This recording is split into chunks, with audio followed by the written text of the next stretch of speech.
We're going to kick it off with our first talk. It's from Professor Jonathan Holslag.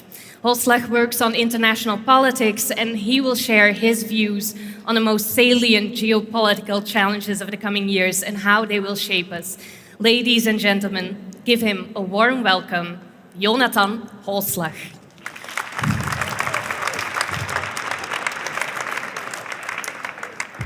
Thank you.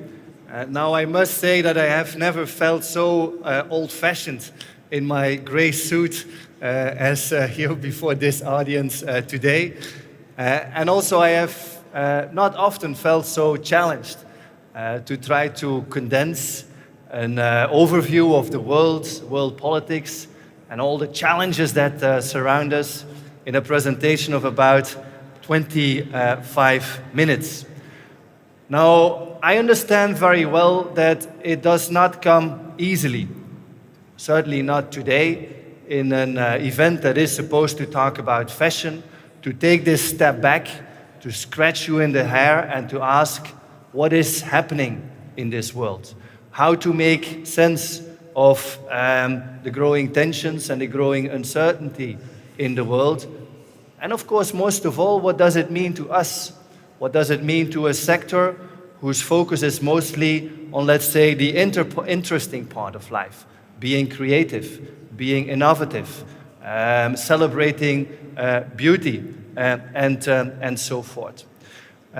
It's also not evident because when we have discussions about the world, politics, then usually we have this strange ambivalence between, on the one hand, thinkers like Steven Pinker, who say, everything, in fact, is going fine. The world is making progress. We still have economic growth. Technology is pacing ahead. And this is, as for instance, Mr. Harari said, this is, in fact, the ideal moment to be human. Never before people had so many opportunities to develop themselves, to devote themselves to creativity, to devote themselves to inventing things that make society better. So on the one hand, we have these optimists, but on the other hand, then still, we have images like these. There is Brexit. Brexit, I think, with instant consequences also for the business of many of you. How are we going to be able to serve the British market? What's the access going to be if this country truly exits? Interesting, I think, also is that if we look back 30 years ago, now precisely almost, when we had the fall of the Berlin Wall, that then we had the idea emerging that the world would become a more open place, a more peaceful place also. Yet still, what we have observed since the fall of the Berlin Wall, slowly but surely, a return of walls and protectionism, which you see in this chart. The Berlin Wall, which was about 150 kilometers long, today what we have everywhere in the world is walls together more than 14,000 kilometers long. So we had the one wall making place for a lot of other walls, which basically challenges this idea that thinkers like Pinker and Harari advance, that the world inevitably becomes a more open and cooperative place. What you see is a return of protectionism, of nationalism and defense. Very important also is that we also witness a return of armed conflict. Also in the early 90s, when the Soviet Union fell, many people start to take for granted that world politics would become more peaceful, that we would still compete amongst companies, but no longer among states. In this chart, you have an evolution of the number of armed conflicts in the world. Hence, conclusion also, the world isn't becoming a much more peaceful place. The number of refugees, I think, highlighted by this chart. The refugee crisis that we see around Europe is unprecedented. We have had humanitarian crises before. Think of the genocide in Rwanda, think of the civil war in former Yugoslavia, but never we had so many refugees as in today's world. Another important chart, and let me explain it briefly to you. In the last 20 years, we celebrated the idea of globalization, the world becoming one big village, in which for companies it would be as easily to trade here in Antwerp as, for example, in Tokyo, Japan. In the last few years, however, you see that economic globalization is tapering off, that globalization has stopped to advance, and also what is being showed by the green curve, globalization is not leading to democracy. What we have is still trade being quite large, but that you have a large number of countries tumbling back into dictatorship. Think of Russia, think of Turkey, and so forth. So, leading us then to the question, what is this all about? How should we understand that situation in which, on the one hand, you have people saying that we have the best of times, that this is really the time to be creative, to be innovative, yet on the other hand, then we have so many indications that things are falling apart, that we have an increase of protectionism, that we have an increase of conflicts. What explains this ambivalence? What explains this mixed picture? I think that if we try to make sense of the world around us, that we have to identify 4 very important underlying trends. Evolutions that shape world politics, world society, yet often in a way that is not very clear to us, certainly not in daily life. One first, very important explanation of the uncertainty is that we are witnessing a very, very profound shift in the balance of power. For the first time in decades, our part of the world, Europe, the United States, our tiny region on this planet, is losing power. Is losing power towards Russia, towards China, and so forth. And that makes a lot of people uncertain. Because what does it mean to lose power? That you have other countries defending their interests much more assertively. You have Turkey invading Syria, you have Saudi Arabia invading Yemen, and all kind of power plays manifesting themselves around Europe. Very important for this power shift is that it's not only about others becoming richer and we remaining at the same level of prosperity.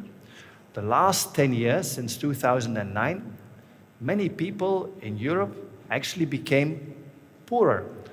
The purchasing power of citizens in Greece, Spain, Portugal, the United Kingdom is still below what it was 10 years ago. So we have others growing richer, but many in the Western world having more difficulties to survive. And that, of course, leads to a backlash. Many of these people who fear, I'm not making progress, who feel that it's more difficult to get a decent job, go to vote, of course, for politicians that are more nationalistic and protectionistic. A second important evolution that is decisive in shaping the world today is a shift in the nature of growth. The world economy still grows, but what we have is that this growth of production is allowing societies less and less to create jobs. So on the one hand, often you have politicians saying, yeah, but we have economic recovery and we have GDP growth. But on the other hand, you have society asking, yeah, but what's in it for me? I don't see a lot of new jobs being created in the private sector, and my prosperity is not increasing, the opposite, I would say. A third important evolution, scarcity, environmental scarcity. This issue too is a bit complex because we have, on the one hand, a lot of very smart people in our universities and companies who have solutions for most environmental problems. We can create renewable energy. We have alternatives to traditional commodities. We can have biochemics, for instance, to have new fibers for the textile industry. But still, on the other hand, the poorest countries often do not really benefit from these scientific breakthroughs. To give one example, We can get sweet water out of salt water from the sea, but that costs $3 per cubic meter. So for most of the countries in Africa and India, this is not affordable. And this is, of course, a pity, because despite our scientists being very smart and innovative, a lot of countries lack the money and the finance to put it into practice, to bring it into reality. A last evolution that I would like to highlight is perhaps the most difficult one, and also less evident to understand in a context of world politics. And I usually identify that as a crisis of man. And perhaps it sounds a little bit dramatic, but let me explain you what I mean. We do not only see that economic growth makes it more difficult to create jobs and purchasing power, we also see that there is in many countries a growing disconnect between economic growth and happiness, between economic growth and also the extent to which people say, I'm capable of showing what I can. I'm capable at work of developing my talents. I think that what we have here in the room today is a bit of an exception. That's by and large a creative sector. A lot of people who are able to develop their talents, to be innovative, to be creative, but that only goes for a very small part of our society, about 4% of people who express that they can be very creative, which is of course a pity. On the one hand, we have the richest society, one of the richest societies of the world in Europe. But on the other hand, you have so few people telling that prosperity allows them to be creative. And of course, creativity, I think, for an economy like ours is vital to keep progress going.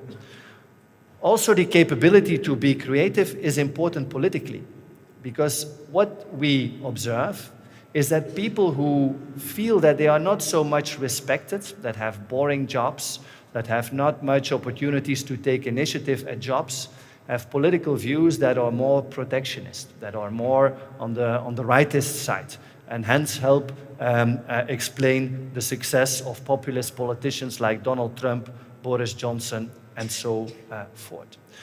So we have more uncertainty, and then we have 4 evolutions that create this uncertainty, and these evolutions, I think, are only at the beginning. I don't think that they will go away anytime soon. What does this mean for world politics? As I said, we see the beginning of a return of nationalism. And I think this person is one of the examples, but we have many more. What we also see is a return of economic power politics. Countries will fight harder and harder for jobs and industries, like China, with companies like Alibaba, who are supposed to bring to European consumers more made-in-China goods. Companies like Alibaba also, who have as a political mission to bypass traditional European and Western shops, retail chains.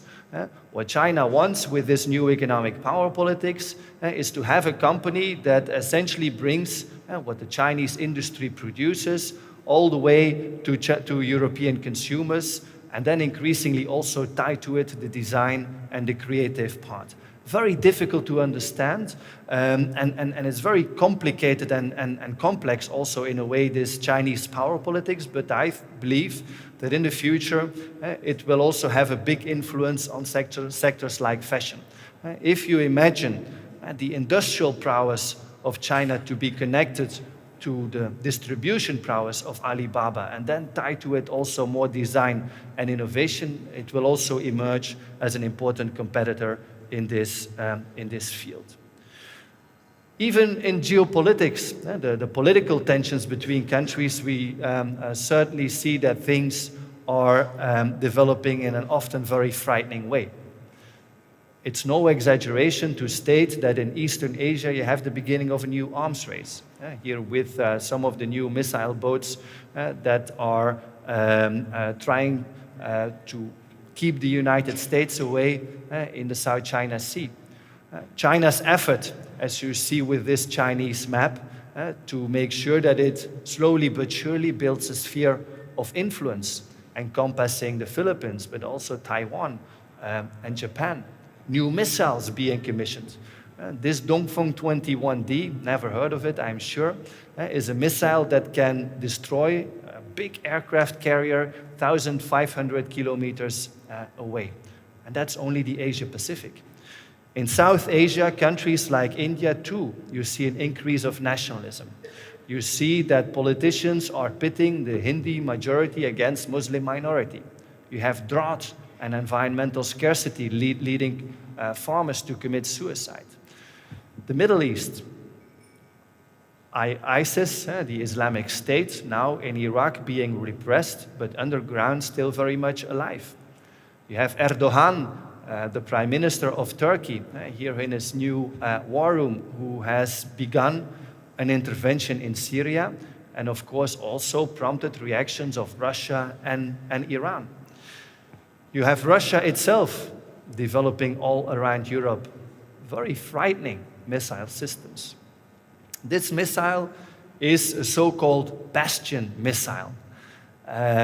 What's a Bastion missile? It's a truck, as you can see, with two launchers being deployed, for instance, here in the Black Sea, the Crimea, but also in the Baltic Sea, that has the capacity of destroying all ships that enter these two seas at a distance of 600 kilometers. So imagine, you have a European ship sailing in, and Vladimir Putin pushes the button. It can destroy any ship if he wishes to do so. And that's only part of a much bigger defense system. This is usually what I call the Great Russian Firework. If we would have more time, we could review every single system, but it gives you a flavor of what is building up in terms of military capabilities all around Europe. What does this mean to us? I think when we look at the world from our viewpoint, from our perspective, we have different layers of uncertainty. The most distant layer of uncertainty, I think, is still the power play between China and the United States. That's a power play between giants about technology, about economic influence, and about military preponderance. A second layer of influence consists mostly of the poorest countries in the world. South Asia, for instance, India, Pakistan, but also most African countries. It's in this part of the world that the majority of people lives on less than $3 per day, yet where the population will grow by 2 billion people, imagine 2 billion people in the next 30, 40 years. In, of course, also very precarious environmental situations. It's here that you have a lack of water oftentimes. It's here that you have soil erosion. It's here that global warming also has a very important impact, leading to migration pressure, leading to instability. Third layer around Europe is our immediate neighborhoods, the Middle East, Russia, Northern Africa. Given the fact that Europe weakens economically, our industry is under pressure, for instance, our trade, it's also less easy for Europe to keep countries like Egypt, Morocco, Ukraine as partners, with as a result that other countries, again Russia, Saudi Arabia, Qatar, jump in that vacuum to grow their influence. So Europe is bit by bit losing clout and losing influence in its original sphere of interest. The fourth layer of uncertainty is the European Union itself. We have had Brexit. No, we didn't have Brexit yet, but it's about to come, I would at least consider. But also you see that inside the European Union, the tensions and the divisions between other countries, Germany and France, Italy, for example, are still very important and are only on the rise. That the European institutions also experience huge difficulties to grow the jobs that are important to preserve the support of the people. That it's very difficult for the European institutions to have a common answer towards the migration crisis. That it's very difficult also for the European Union to put its climate ambitions, for instance, into practice and to make it an opportunity also for entrepreneurs to do better. The fifth layer of uncertainty is our own society. And we cannot underestimate the importance of this aspect of my story. We look increasingly at the world with these wide open eyes. What is happening? What should we do? What can we do? Aren't we very powerless in this world? As a small company, can I have any influence? As a citizen, is there anything I can do? This uncertainty, this lack of confidence, this disorientation also, if you want, I think is probably the biggest challenge, if not threat, to our future, even more than all the big geopolitical challenge. I think if a society preserves its cohesion, preserves its energy and its ambition to do better, a society can withstand any external challenge. But at this moment, we don't know really how to do it. And I would say, first of all, also towards this sector, that we should not settle in an idea that we are powerless. We should not accept the notion that we are bound to undergo world politics instead of having the capability of shaping it. We must not settle in the idea that small companies or citizens cannot make a difference. We can make a difference. And I think we must make a difference. Also, as an entrepreneur, as a company, you have to ask yourself, what is it that we do? We want to survive, we want to make profit, that's for sure. But I think the main mission of entrepreneurs is to help contribute to a better society. A society that is prosperous, a society that also through its production and its economy is able to tell who it is. Look at this building. This was a marketplace, 19th century. But this building also expresses pride. This building expresses identity. This building expresses to a point the dynamism and the energy that the Antwerp society at that time had. I think economy and company and market is more than production per se. A good economy produces in a way that you help making a society proud, that you help also making a society creative and hopeful about its future. What is it then that the fashion sector can do in this challenging world? We must, of course, try to sell beautiful things to consumers in Antwerp and in many other places. But I think that there is also a more important mission. We must also try to let the creativity that is inherent to this sector radiate through the wider society. There is, I think, so much creativity here that we cannot accept it to be confined to fashion only. I would really encourage to go out and to engage, for instance, at schools, not only the Antwerp Fashion Academy, but also secondary schools, and help youngsters to explain what quality is in terms of fashion. Because let's be honest, as long as we don't explain young children what good fashion is, what good design is, what quality is, how can we expect them to buy the things that we produce, the things that we offer? So I think this is an engagement that we have to take. We learn children to make money, but we don't teach how to spend it.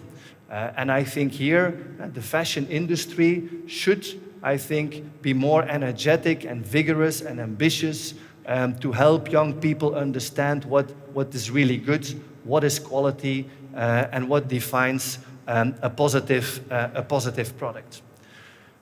Another and final recommendation is not to let yourself be driven into the defense. Often what you get in situations like these is that we all retreat to our island and try to survive on our own. that we just look at the next day and try to stay afloat in the near future. I think this fashion industry, European fashion companies should have the ambition and the vision to try to reinvent, in a way, the entire production chain. From the raw material, the resources, over the industry of the fabric and the basic materials, the design, the retail, and so forth. If we lose the ambition in Europe and in the West to preserve a chain of production that is based on quality, that is based on sustainability, that is based also in treating human beings who produce with dignity, I think in the long run, being it retailers, being it designers, being it all these very creative people will also find it more difficult to preserve their position. Europe must have, I think, the vision not only of designing good things, but also making good things and explaining to European citizens why that matters. And if we learn to think this way, nothing impedes us from turning all the challenges that I had to describe to you into an opportunity to build an economy and a society that is better, that will still have challenges, but also the confidence to respond them. So my only modest message would be, don't be defeatist, appreciate and celebrate your creativity, but try to find the ambition and the vigor and the dedication to your society to make it radiate much bigger. Because investing in a society in the end is also investing in the customers of tomorrow and is making sure that you can continue your business in the years and generations to come. And I would like to conclude my brief story. Thank you very much.